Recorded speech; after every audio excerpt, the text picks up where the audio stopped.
दोस्तों आज की कहानी का नाम है कर्ण पिशाचनी का बदला। तो दोस्तों पहले मैं ये बताना चाहूँगा कर्ण पिशाचनी होती क्या है। दोस्तों कर्ण पिशाचनी भारतीय लोक कथाओं और प्राचीन ग्रंथों में वर्णित एक रहस्यमयी आत्मा होती है। एक ऐसी दुष्ट आत्मा जो मनुष्य के कान में फुसफुसाकर रहस्यों को उजागर करती है। यह प्रेत खास तौर पर रात में ही सक्रिय होती है और कमज़ोर मानसिकता वाले व्यक्तियों को अपना शिकार बनाती है। अब मैं आपको थोड़ी सी जानकारी ये देना चाहूँगा कि कर्ण पिशाचनी बनती कैसे। जब किसी महिला की अकाल मृत्यु हो जाती है, खासकर दुखद परिस्थितियों में, तो उसकी आत्मा कर्ण पिशाचनी बन सकती है। एक और कारण होता है, जिन महिलाओं के साथ अन्याय हुआ हो, उनकी आत्मा को शांति न मिले, वे भी कर्ण पिशाचनी बन सकती है। इसकी अगर आपको अधिक जानकारी चाहिए तो हमें कमेंट बॉक्स में बता दीजिएगा और हमारे चैनल को सब्सक्राइब कर दीजिएगा और बेल आइकन को दबा दीजिए ताकि आपको इसकी नोटिफिकेशन मिल सके।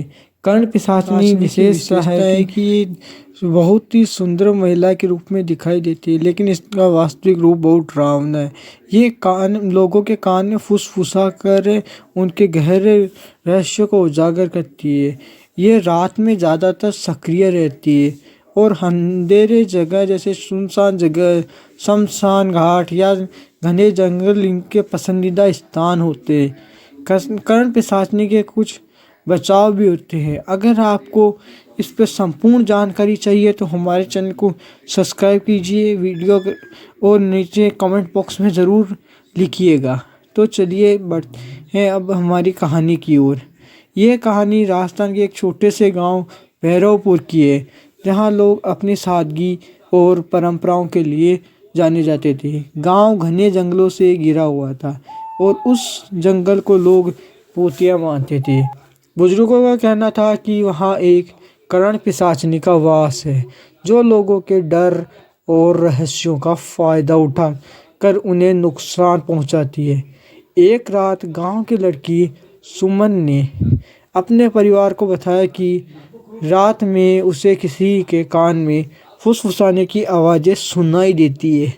वह घबराई हुई थी। उसने कहा कि कोई महिला मेरे कान में बोलती है कि मैं जंगल में जाऊं। वह मेरे बचपन के राज भी बताती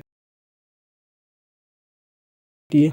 ये सुनकर उसका परिवार डर गया। वे समझ गए कि ये कोई सामान्य। जल्द ही गांव के अन्य लोगों को भी रात में ऐसी ही आवाज़ें सुनाई देने लगी।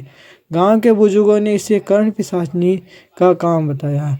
उन्होंने कहा यह आत्मा लोगों के कान में फुसफुसाकर उनके गहरे डर और राज बताती है और फिर उन्हें वश में कर लेती है।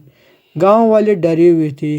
किसी ने भी रात में घर से बाहर निकलना बंद कर दिया।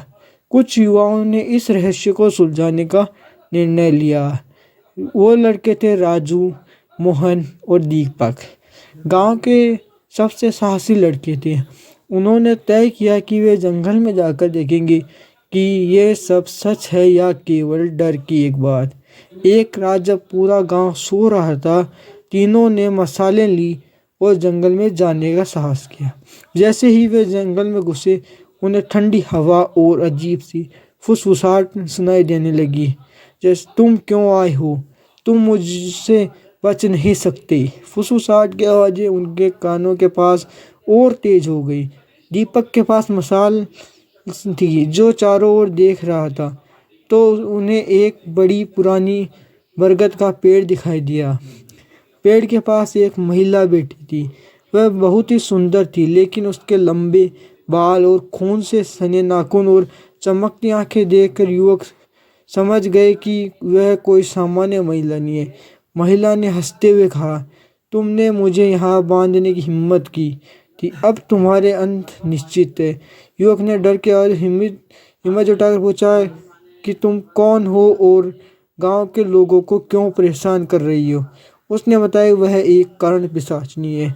उसे कई साल पहले इस गांव के मंदिर में एक अनुष्ठान के दौरान अभिमंत्रित किया, लेकिन किसी ने हाल ही में मंदिर की मूर्ति तोड़ दी, जिससे वह फिर से आज़ाद हो गई। युवकों ने यह सब गांव के पुजारी को बताया। पुजारी ने पूरे गांव को इकट्ठा किया और उन्हें अनुष्ठान करने के लिए तैयार किया। अगले दिन सुबह गांव वालों ने मंदिर में धार्मिक अनुष्ठान का आयोजन किया। पुजारी ने कहा, इस आत्मा को शांत करने के लिए सभी को मिलकर प्रार्थना करनी होगी। रात होते ही पुजारी, गांव वाले और युवक उस बरगद के पास पहुंचे।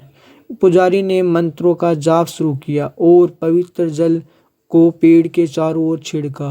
कर्ण पिशाचिनी चिल्लाने लगी, तुम लोग मुझे फिर से बांध नहीं सकते, मैं वापस आऊंगी। और उसकी आवाज़ धीरे धीरे मंद पड़ने लगी और वह वहां से एक भयानक चीख के साथ गायब हो